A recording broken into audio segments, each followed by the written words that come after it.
Hey YouTube, Donnie here. Welcome back to Vintage Card Collecting Victories. Well, I'm back from the July 2024 National in Nashville with a recap for you. I have some show impressions, lessons learned, and pet peeves I'll share as I go through the pickups I made during the show. So let's get right into it. Here I am waiting with the other VIPs to get into the July 2024 Nashville National. So I've got my VIP pass, I got my comp want list, and getting ready to walk into the show, Nashville National.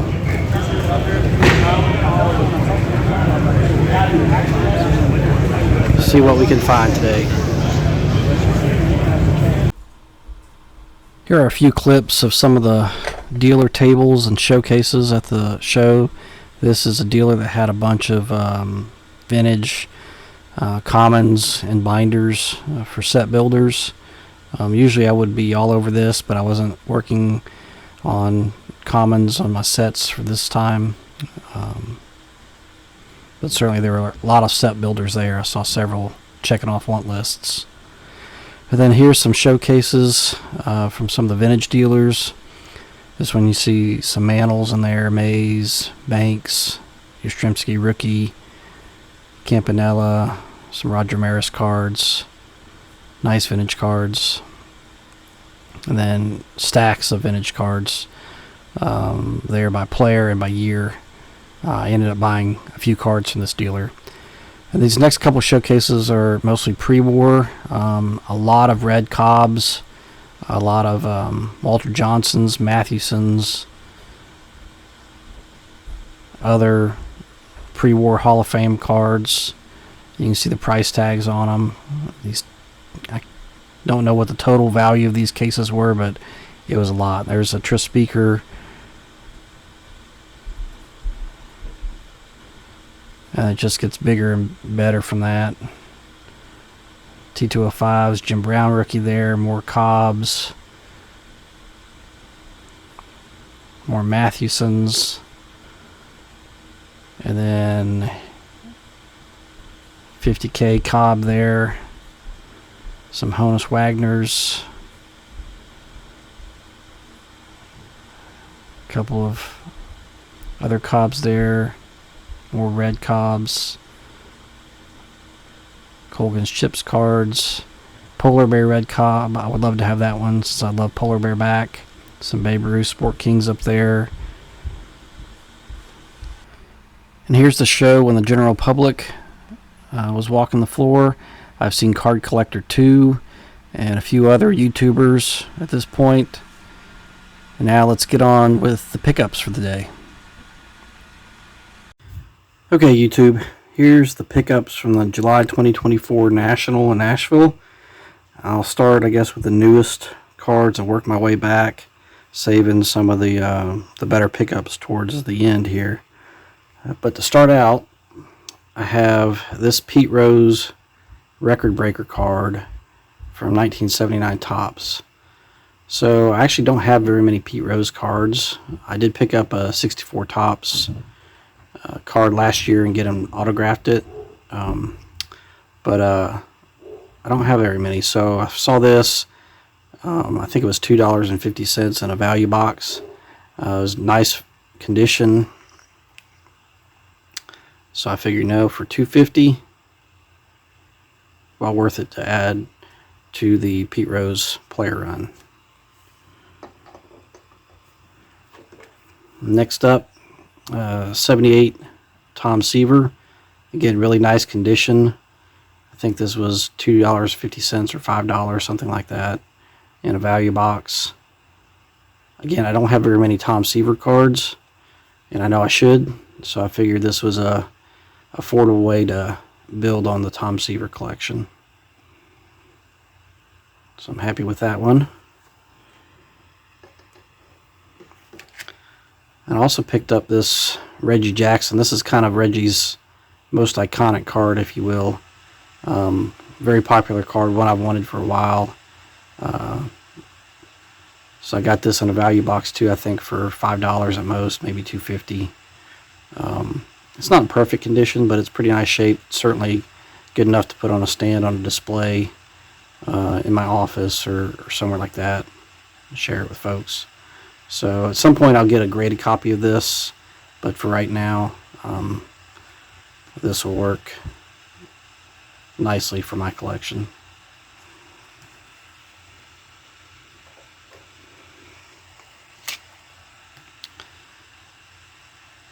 And I found this Steve Garvey. I actually already had this one. I didn't realize I did.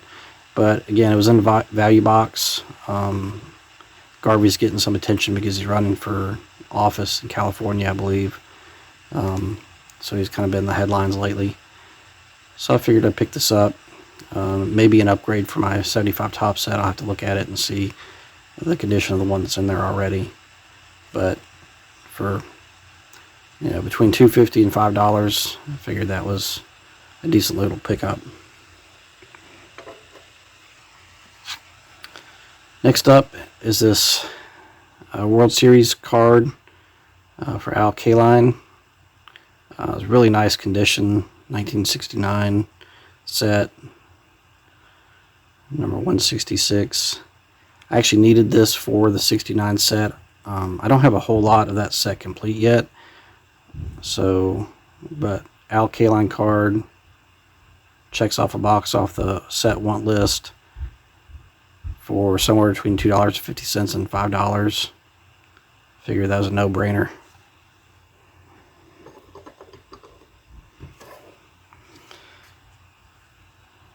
And I'm also working on the 67 top set, and I found this card. It's not a high number. It's kind of a mid-high, semi-high, 473. But it's really nice condition in the value box. So picked it up, marked off one number off my 67 tops want list.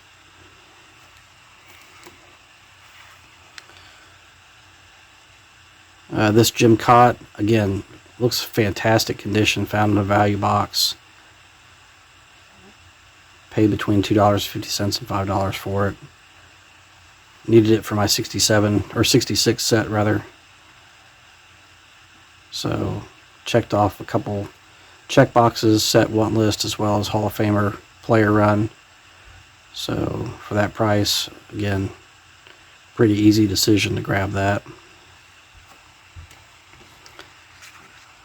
Next one, I stumbled across a dealer who had some of these 64 Topps Giants. I'm working on that set as well. I'm down to maybe a dozen cards needed, something like that, and this was one of the ones I needed. Nice condition.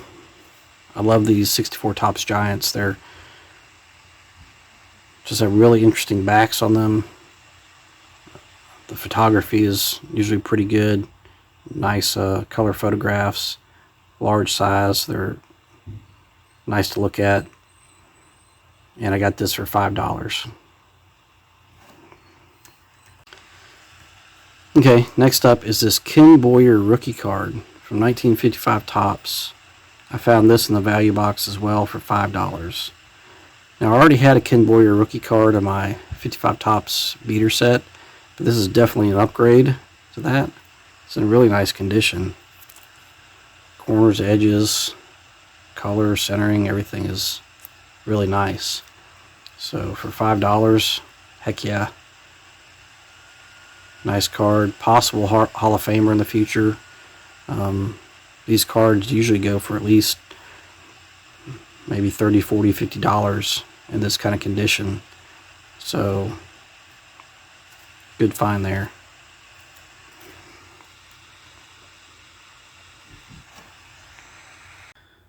So next up are cards that I picked up for the Lou Brock player run that I'm working on. I picked up, I think, 9 cards. I actually ended up going back to the show Sunday to get Denny McLain's autograph, and I'll go into that in a minute, and found a couple more that I wanted to get. So I'll show these right now. I've taken them out of the sleeves and the top loaders, hopefully to cut down the glare and the reflection. But here we go. So first up is 1979 Topps Lou Brock. Pretty nice condition.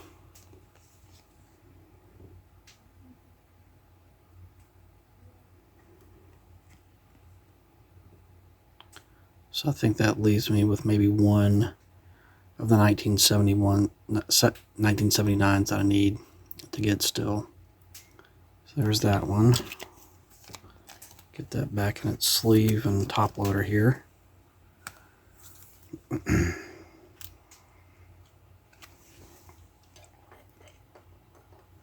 then next up is 1978 tops. I already have this card as well, but the one I have is autographed, so I wanted an unautographed copy of it. So that's this one. See the back there, pretty nice condition. All these were basically value box finds, so not very expensive at all.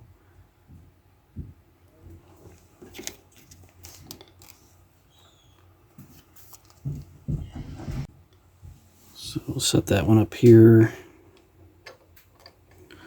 And next up are two 1977s. First, the Topps base card. Again, nice condition, but not an expensive card by any means. And then I also have the 77 Topps cloth stickers version of that card.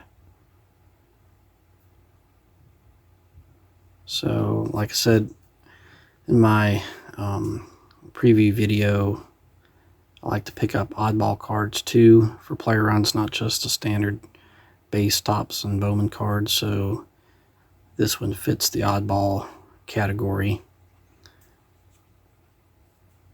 and adds one more to the Lou Brock play run.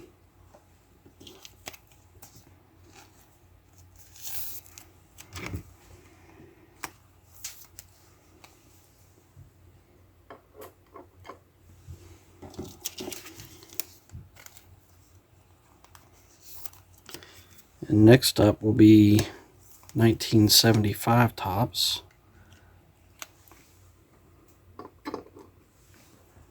The base card.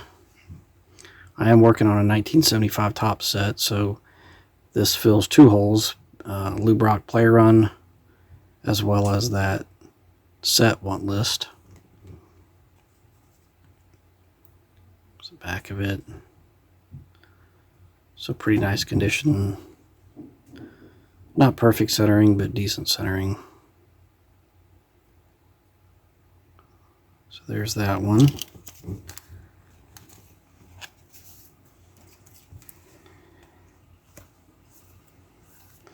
And then next up will be 1972 Topps. I think this one cost me 10 bucks, something like that. Really nice condition, a little off center left to right, but pretty nice.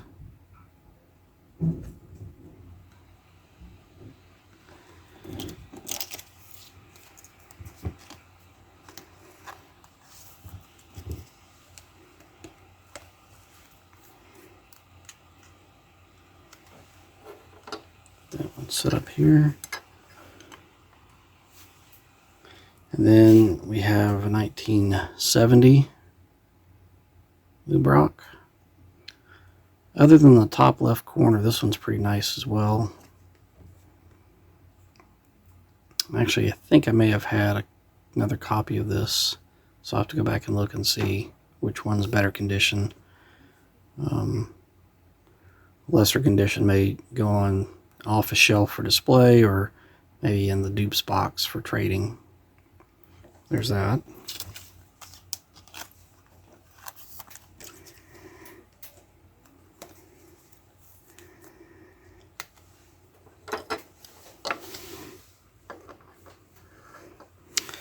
And then we have 68 Topps. OC left to right, but otherwise pretty nice. Really good color on the back and the front for that matter. Little touches on the corners, but nice card, ungraded like I like them.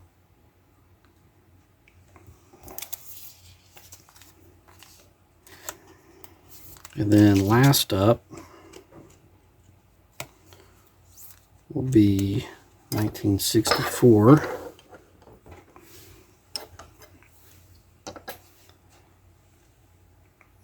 And there's the 1964. It's really nice condition. I think I paid $35 for this one.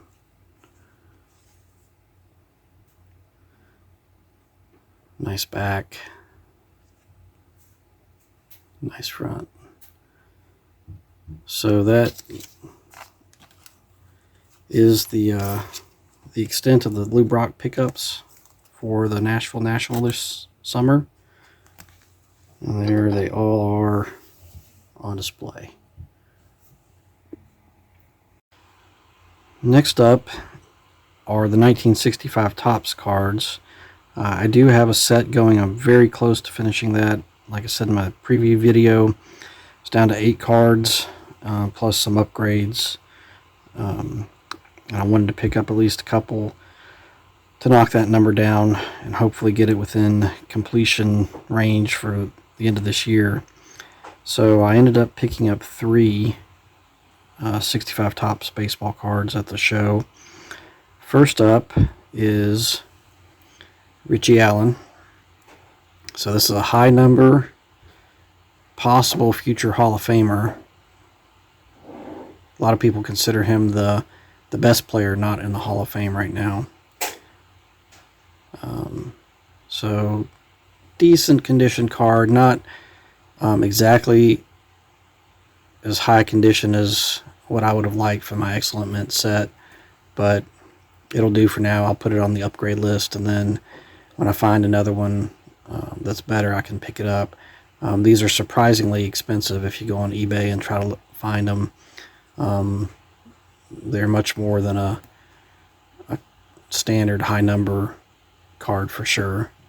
So I was happy to find that. I think I paid $10 for that one, so it's a good pickup there.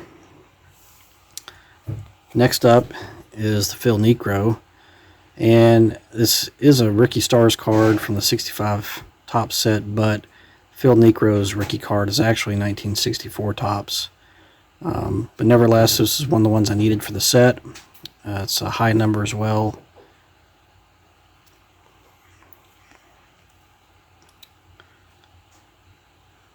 See there. So pretty nice condition. Good centering, good edges, good quarters, good color on it. I think I got that one for $35 if I remember right, 30 or 35, something like that. And then lastly is the Hank Aaron card. So I actually have another 65 Topps Hank Aaron, but it's in much lesser condition, probably very good.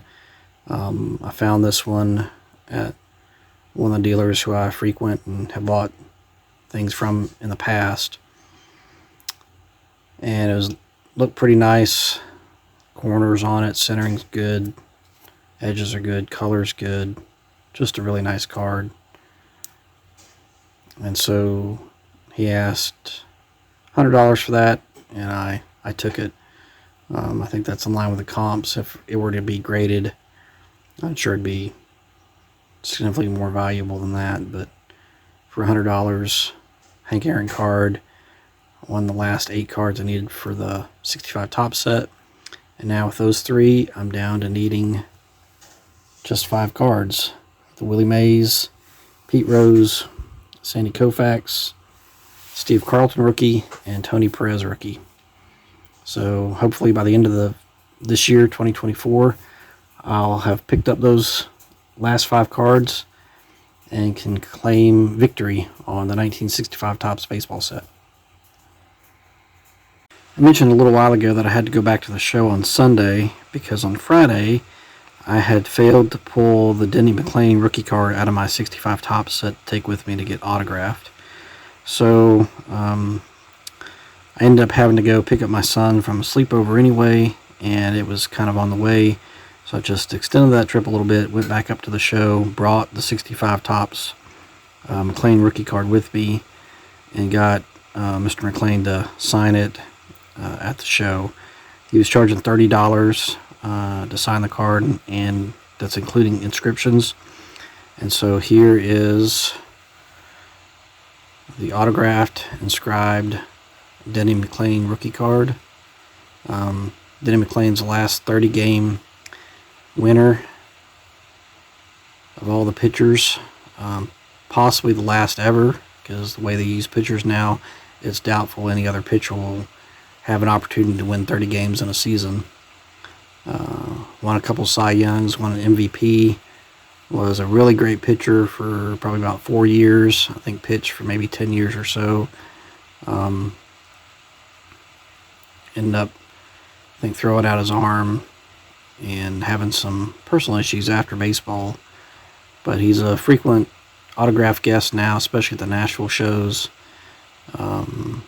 So if anybody is looking to get a Denny McLain autograph, that'd be the place to find it. I did see several other McLain autograph cards throughout the show in value boxes and display cases and stuff, so he's a pretty prolific signer. But getting the player to sign your card in person is just a better experience than buying one that's already autographed from someone else, in my opinion. So I thought that was very worthwhile. So there's that. And then I also was going through value boxes and found this Mickey Vernon card, 1963 Topps.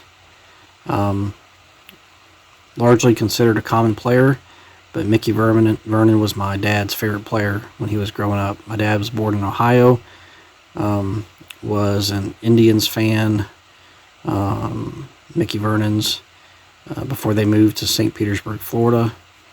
And so ever since I learned that Mickey Vernon was my dad's favorite player, I've kind of picked up his cards wherever I find them, if it's one that I don't have yet. So that is his 63 Topps card as a manager with the Washington Senators. Mickey Vernon was a pretty good ball player. So anyway, that's a nice pickup there.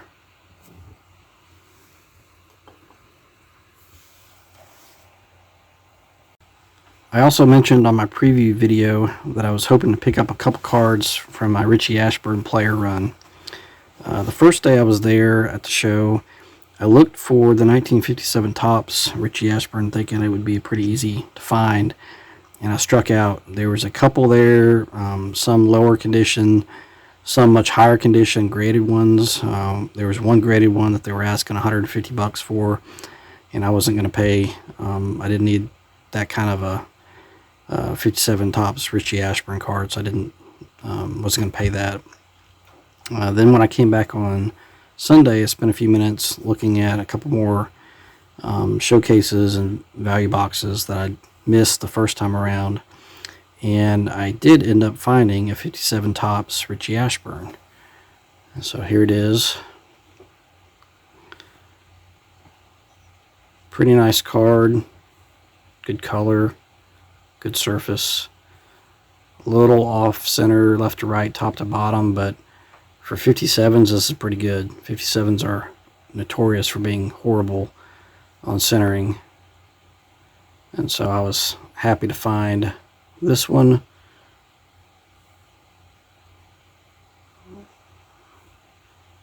Paid a reasonable price for it. Maybe not quite as low as I would have liked, but certainly not too bad. So there's that 57 Richie Ashburn. And then on Friday, one of the very first dealers I stopped by had a stack of Red Hearts. And right on the top of the stack of Red Hearts was the Richie Ashburn. And I ended up going on past that dealer, looking through the rest of the show and coming back to him later on and asked to take a look at the Red Hearts, specifically the Richie Ashburn. And I ended up coming home with that one. So SGC4, really great color, decent centering, nice edges and corners, surface. So not only did I hit two once for my Richie Ashburn player run. I got the Red Heart, which I was not expecting to get, and this is my first Red Heart, so kind of two for one there. So I was really happy to pick up that. I bundled this with another card I'm getting ready to show you. So this one ended up being $90. He was asking $100 and ended up paying $90. So I thought that was a pretty good deal for that. So 2 down from the Richie Ashburn player run want list. There you have it. Let's move on. So now we come to my last pickup of the July 2024 Nashville National. As I mentioned in my preview video, I was hoping to get at least one Mickey Mantle card. On that target list, I had the 57 Topps Mantle Yogi Berra combo card, the 58 Topps Mantle Hank Aaron combo card, 1960 Topps base Mantle card, or the 1967 Topps base Mantle card. Any one of them would have been great. I did see all of those at the show, various ungraded, graded conditions, price ranges. So there's plenty to be had there. When I came back around to that dealer that had the Richie Ashburn, he had a case over on the side that had all ungraded cards. All Hall of Famers pretty much, nice condition. And he mentioned that cards in that case, if they didn't sell at this show, they were going to be sent off for grading. He grades with SGC. So in that case was this card that caught my eye.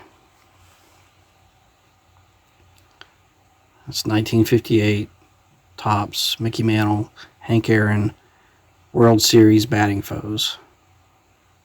So probably the most popular, most famous Mantle combo card there is, with true home run king there, Hank Aaron. So you can see really nicely centered, really white borders, nice edges, nice corners, no surface flaws. I asked the dealer if there was flaws that I wasn't seeing when I looked at it first. He said no, it was really clean, good looking card. That's why he was planning on sending it in. He thought it would get at least a 5 from SGC. I don't know that I'll send it in, maybe someday. There's the back of it, nicely centered on the back too. So I was really excited to find that. He knocked, I think $10 off this one, $10 off the Richie Ashburn, so $20 off the pair of them for me. I could have probably negotiated down a little bit, but he knew this was a pretty nice card, so and it was already priced under what it would really probably comp for, and certainly if it got grades of a 5 or better. So anyway, I was super excited about that. That was one of the ones I've been wanting for a while of Mantle, and so I can mark that off the want list now. There you go. So that concludes the pickups from the Nashville National, and I'll share my show impressions next. Okay, here are my overall impressions of the July 2024 Nashville National. I thought it was a well-run show. It's hosted by one of the kind of longtime promoters in the Nashville area. He also runs the every other week shows at the Lighthouse Private School. So there's good logistics, well organized, nice venue. So no complaints there whatsoever. The show, as far as dealers goes, had about half a dozen or so quality pre-war dealers. I saw Gaudis, batter-ups, T3s, T202s, 206s, 205s, 207s, old judges, Ramleys, cash-ins, strip cards, you name it. There was at least a sampling of pre-war cards. From my perspective, the T206s I thought were overpriced. You saw the red Cobbs earlier in that showcase display, pretty expensive. The speakers, there's probably 3 or 4 speakers at the show, all in the $1,500 and up range. I only saw a few Mathewsons and only a couple of Waddell portraits. But in general, most of the T206s were graded, or if they weren't graded, they were in pretty beat up shape, and I thought they were overall overpriced. I think you can get better deals either on Net54 or some of the other online sales platforms for T206s. So that's why I didn't pick up any this time around. As far as the 1940s to 1970s Golden Age vintage stuff, plenty of that there, plenty of oddball cards, oddball sets. I didn't see very many 52 Topps Mantles, which was kind of a surprise because there's been plenty of those at the show previously. There were plenty of 55 Koufax rookies, 68 Nolan Ryan rookies, a lot of Mantles, Mays, Aarons, of course, rookie cards and otherwise. Saw a few Clemente rookie cards, not as many as I had expected. A couple of surprises were that I didn't see a single 1948 Bowman Yogi Berra rookie card, nor did I find a 1950 Bowman Richie Ashburn. I asked several dealers and couldn't find that Richie Ashburn I was looking for, so that was kind of surprising. The show had, at my last count, 7 1954 Topps Ernie Banks rookie cards. There was one authentic, one PSA 1 that was selling for somewhere around $475 to $525. I can't remember exactly, but somewhere around there. There were 2 ungraded ones. The same dealer had both of those ungraded cards. One of them he wanted $700 and the other one $900 for them. And then there was a SGC or PSA 3 for $1,000. There was an SGC 4 for $1,450. And then there's either SGC or PSA 5 for $3,000. So I thought overall the banks were a little bit more expensive for the condition that they were in than what the comps have shown recently. So that's why I didn't pick up the Ernie Banks rookie card at the show either. Kind of disappointed in that, but I'll keep looking. I'll probably end up looking on eBay or maybe searching some of the other online platforms to see if I can find one that has the right combination of grade or condition and price and eye appeal for me, but we'll see. As far as lessons learned go, I do think the $25 VIP ticket was worth it again. That got me 2 hours early entry on Friday. Got in at 10 o'clock versus noon when the floor is open to the general public. And also gave me access to the show for all 3 days if I wanted it. I ended up using it again on Sunday, so that was nice. As far as the temperature on the show floor, I know a lot of shows have problems with getting really hot. The show is not too bad except on the perimeter of the show floor. There it got pretty warm, and I was wearing shorts and a performance fishing gear shirt to try to stay cool, but staying on those outer perimeter rows got pretty hot. So I think next time I'll work my way over half the floor and work my way inward and then back out and then hit the other half of the floor. That way I minimize the amount of time I'm on the perimeter row at any one given time. I did take several opportunities to sit down and go through value boxes. That was a great break for my feet, but it also, those value boxes continue to do pretty good for me, yielding some nice pickups at affordable prices. So urge everyone, if you haven't really dug into the value boxes at shows before, go ahead and give it a try. You'll be surprised what you may find in there. Like I said, I found that Ken Boyer rookie card that was a really nice condition for $5 in one. I found other nice cards and value boxes for pretty cheap as well. As far as pet peeves go, when I got there on Friday, there was probably about 10% of the dealers that weren't set up yet. And even when I came back on Sunday morning, there were several dealers that had their tables out, but they were all locked up in security bags, not unpacked yet, ready for the show. And there were several tables that were didn't have anything at them, so the dealers either left early or didn't show up at all. So that was kind of disappointing. I don't know if there's a better way for the promoter to handle that kind of stuff or not. So just some of the wasted floor space there with dealers not being around. One of the really interesting cases was I got there at 10 o'clock on Friday, started walking the show floor, and this dealer in particular was in the middle of the show floor. And I came by his table, and he was just starting to put out cards in his showcases, and he was sitting there on his phone comping the cards and putting price tags on them as he was putting them out. I came back 4 hours later, and he was still working to put cards out in his showcases. He had maybe 1.5 or 2 showcases populated at that point. Why he was waiting to do that at the show, I don't know. Maybe there were some extenuating circumstances, and if so, that's not a big deal, I guess. But I just thought it was a little odd for him to be wasting showtime comping and pricing his cards there versus trying to sell. So that's about it. Thank you guys for joining me again. If you like the video, please be sure to like and subscribe. Feel free to leave a comment. I'll try to reply to those as they come. If you attended a show, the Nashville National or any other shows this weekend, and you want to leave comments about your pickups or whatever, feel free. Thanks, guys. Talk to you later.